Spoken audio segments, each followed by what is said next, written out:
favourite in your family? If so, that's quite normal, according to a recent survey. As a parent, there are certain things you should never admit, like why Timmy the goldfish has changed colour 4 times, why Grandad smells that way, and that you've got a favourite child. And look, it's probably what we've suspected all along. Marsha, Marsha, Marsha! But now there's evidence to prove it. In an anonymous British survey, 1 in 12 parents admitted to having a preferred offspring, with 42% saying they had a stronger bond with one kid than the others, and 62% admitting they don't give their children equal attention. Justin always got all the good stuff. He got the bikes, the toys. Actually, I even preferred him more. Oh, it's Mum. Hey, Mum. Siblings of celebrities probably cop it the worst, like Brad Pitt and his brother Doug. They now go to lengths to have him digitally added to the family photo. Bart Simpson and his evil twin Hugo, and even Limo and his long-lost brother Dino. But of course most parents know favouring children is different to loving them. And of course they all love their little rascals equally. Well, except Dino. I mean, that guy is a creep.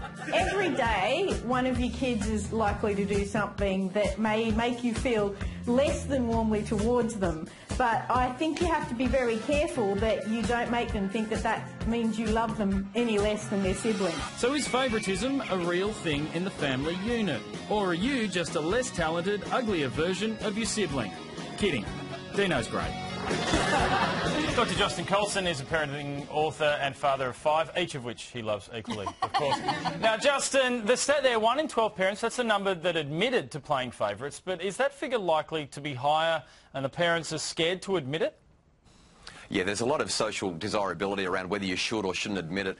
I've seen data that suggests that it could be as high as 60 or even 70% of parents who will own up to it in psychological research. So I think that 1 in 12 is actually quite low. So what's the practical effect of all this, Justin? Does, for example, favouritism have an impact on the favoured kid's life?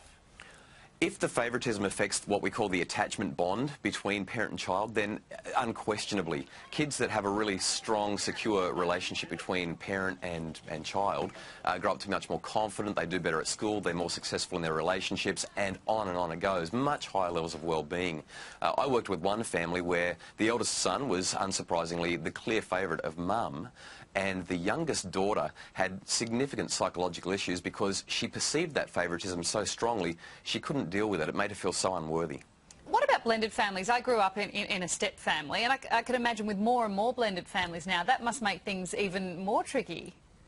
Yes, some research tells us that if you're growing up in a blended family, biological children are usually much more likely to receive favouritism than stepchildren. Yeah, but at the same time, stepchildren always have that, you know, that other thing they can do, which is going, you're not my real dad, so...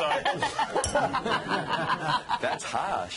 And maybe that's why. Well, if they're not being treated like they're the favourite, they can do whatever they want. Justin, I'm just interested, if you think that the majority of parents actually have favourites, the real question then becomes, how do we hide it? Yeah, the best thing to do is make sure you spend a lot of time with each of the kids, and one-on-one time is best, and try as best you can to make sure that it's fair, you know, that you divvy out your time nicely between them all, and everyone who has needs gets those needs met. It gets harder when you've got more kids and you've got more responsibilities and stuff going on, but that's one thing to do. Another thing might be useful is to look at your kids' strengths and really acknowledge them and work with those kids on those strengths so that they feel like they're getting that attention.